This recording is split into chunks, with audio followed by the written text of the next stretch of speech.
ڈار صاحب ذرا یہ بتا دیجئے کیا تحریک انصاف کو اب یہ لگتا ہے، کیونکہ الیکشن کی ڈیٹ تو نہیں مل رہی پنجاب اور کے پی اسمبلی کے حوالے سے، غلطی ہوئی اسمبلی تحلیل کر کے پرویز الہی جو کہتے رہے اس پر غور کر لینا چاہیے تھا۔ اب آپ لوگ جیل بھرو تحریک بھی دے رہے ہیں، مریم نواز یہ کہہ رہی ہیں کہ جناب آپ لوگ امان پارک کے باہر بیٹھے ہیں، عمران خان بنکر میں بیٹھے ہیں اور کارکنوں کو اپنی حفاظت کے لیے باہر انہوں نے رکھا ہوا ہے، تو کیا عمران خان بھی گرفتاری دیں گے اور ریگریٹ ہے اسمبلی تحلیل والے فیصلے پہ؟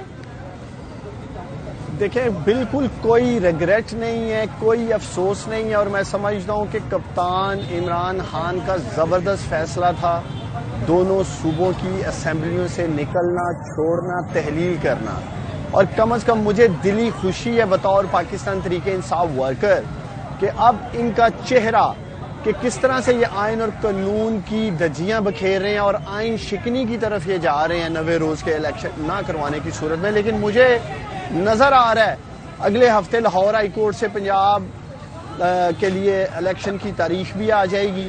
اور جو ریمارکس ہم دیکھ رہے ہیں قابل احترام جج صاحبان کے،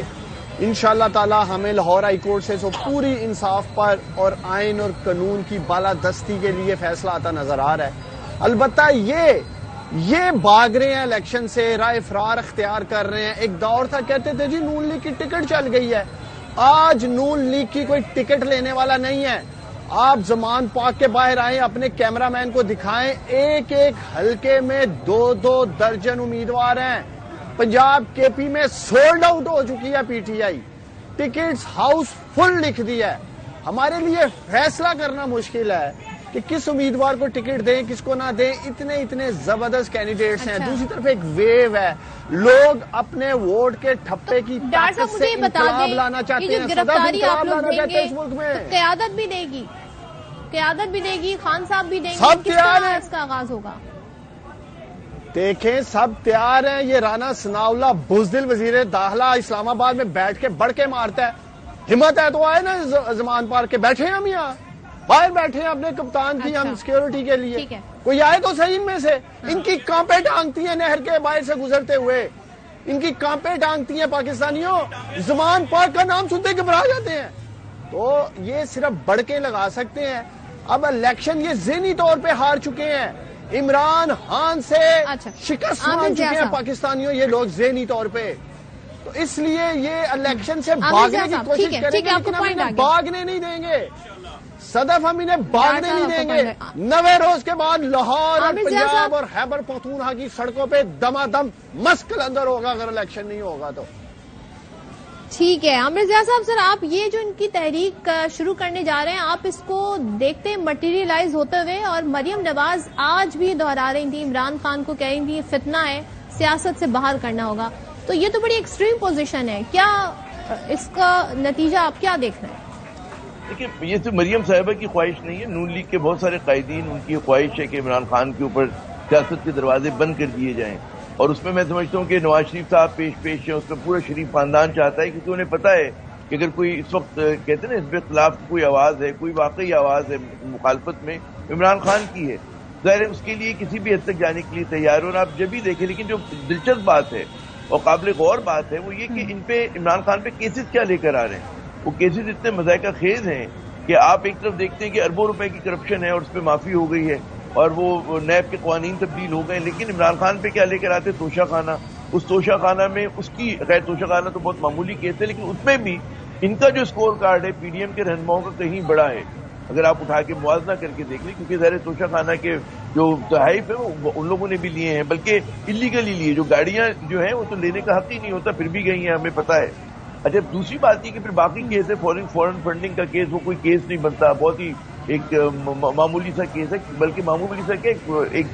کوکڈ اپ کیس ہے وہ۔ اچھا اسی طرح پھر جو ان کی مبینہ صاحبزادی کا کیس ہے، اس میں بھی اگر کسی کو شکایت ہوگی تو بھائی وہ بیٹی کو کیس لے کر آنا ہے، وہ مطلب ہے جو مبینہ بیٹی ہے یہ لوگ کہاں سے لے کر آتے، کچھ سمجھ سے بالا تر، اس کے اوپر بھی اسلام آباد ہائی کورٹ ایک زمانے میں پہلے فیصلہ کر چکی ہے۔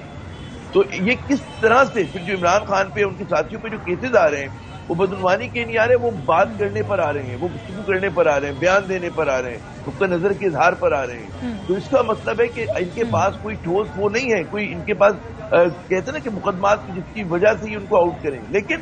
اس ملک میں جس کے ہاتھ میں ڈنڈا ہوتا ہے کچھ بھی کر سکتا ہے، تو اگر انہوں نے ڈنڈا گھمایا، اس کے نتیجے میں انہوں نے یہ کوشش کی، تو اس کا رد عمل پھر بہت سخت ہوگا۔ بات یہ کہ پہلے ہی اس حکومت کی، اس پارلیمنٹ کی اور ہمارے بہت سارے اداروں کی بشمول الیکشن کمیشن آف پاکستان کی ہم کو پتہ ہے کہ لیجیٹمیسی سوالی نشان ہے، اگر یہ کام کریں گے تو مزید جو ہے مشکلات ٹھیک ہے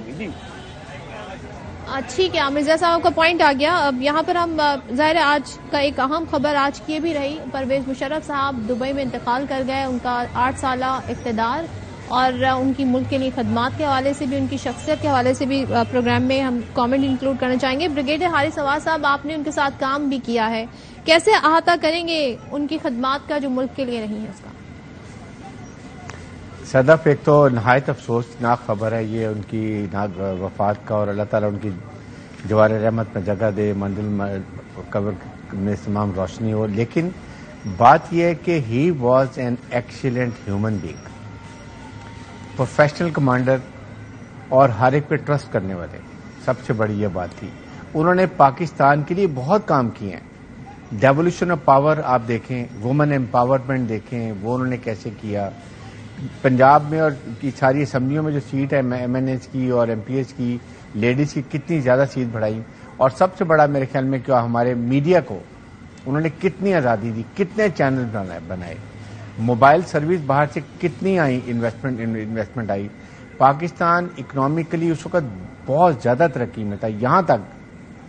کہ I M F world bank کو پاکستان نے ریفیوز کر دیا کہ ہم نے آپ سے لون نہیں لینا۔ $34 بلین کے ریزرو سے جو بعد اب اس وقت 140 آ گئے، اور مجھے ان کے الفاظ یاد ہیں، ابھی بھی کان میں گونجتے ہیں جب انہوں نے کہا تھا پاکستان کا خدا ہی حافظ۔ See today where we are standing, ہماری معاشی حالت کیا ہے آپ کے سامنے نظر آ رہا ہے، پولرائزیشن کتنی ہے، آپ میں پولیٹیکل لیڈرز میں آپس میں دیکھیں نہیں بات کر سکتے اس وقت۔ سب سے زیادہ یہ ہے کہ اور حکومت کا کام ہوتا ہے، میں بار بار کہتا ہوں یہ حکومت کا کام ہے کہ پولیٹیکل ٹیمپریچر ڈاؤن کرنا، پولیٹیکل وکٹمائزیشن نہیں کرنا،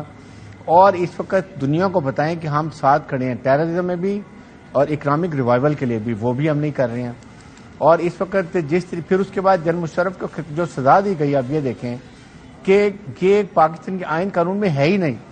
جس طریقے سے ان کو کیا جائے، اور صرف وجہ یہ تھی کہ ان کو پاکستان میں واپس نہ آنے دیا جائے، وہ سیاست میں ایز اے سویلین حصہ نہ لے سکیں، اور کہیں وہ ایک میجر پولیٹیکل پارٹی کے ساتھ ایمرج ہوں، ری ایمرج ہوں ایز اے لیڈر۔ تو یہ وجوہات تھیں جس کی وجہ سے ہوا۔ لیکن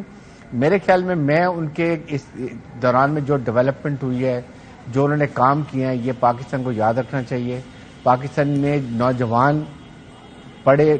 بچے، بوڑھے سب ان کے لیے ان کی تعریف کرتے تھے، اور وہ جب ملتے تھے I think he was known as a commander, اور وہی use to make best of the company. Amir Zia sahab, آپ کیا کہیں گے پرویز مشرف دور کے ہائیز اور لوز کیا رہے؟ How would you remember? پہلی تو بات یہ کہ بہت ہی انسپائرنگ پرسنالٹی تھے، اور میں ان باتوں کو نہیں دہراؤں گا جو حارث صاحب نے کر دی ہیں کہ ڈیولیوشن کی اور جو دیگر ان کے کام تھے۔ میں لب لباب ان کے دور حکومت کا جو میں نے اپنی صحافتی زندگی دیکھی 30-32 سال کی، اس سے پہلے بھی جو میں ہوش رہا بطور طالب علمی میں، جو میں نے پاکستان کے لیے سب سے بہترین دور دیکھا کہ جب پاکستان میں استحکام تھا اور ہمیں اپنے اداروں پہ یقین تھا اور ہمیں اس بات پہ یقین تھا کہ پاکستان ترقی کرے، وہ پرویز مشرف صاحب کا دور تھا۔ اس سے پہلے کا جو ڈیکیڈ ہے اس کو آپ یاد کریں، ڈاکٹر شریف حسین صاحب نے کہا تھا the last decade of Pakistan 90s کا، اور جب مشرف صاحب کی حکومت کا خاتمہ ہوا 2008 سے، پھر 13 دیکھیں اور 13 سے 18 دیکھیں، تو آپ کو اس میں پتہ چلے گا کہ پاکستان کو کس طرح اس کا بیڑا غرق کیا گیا پاکستان کا۔ اور وہ جو ایک خیر مشرف صاحب کی جو میں سمجھتا ہوں کہ سب سے بڑا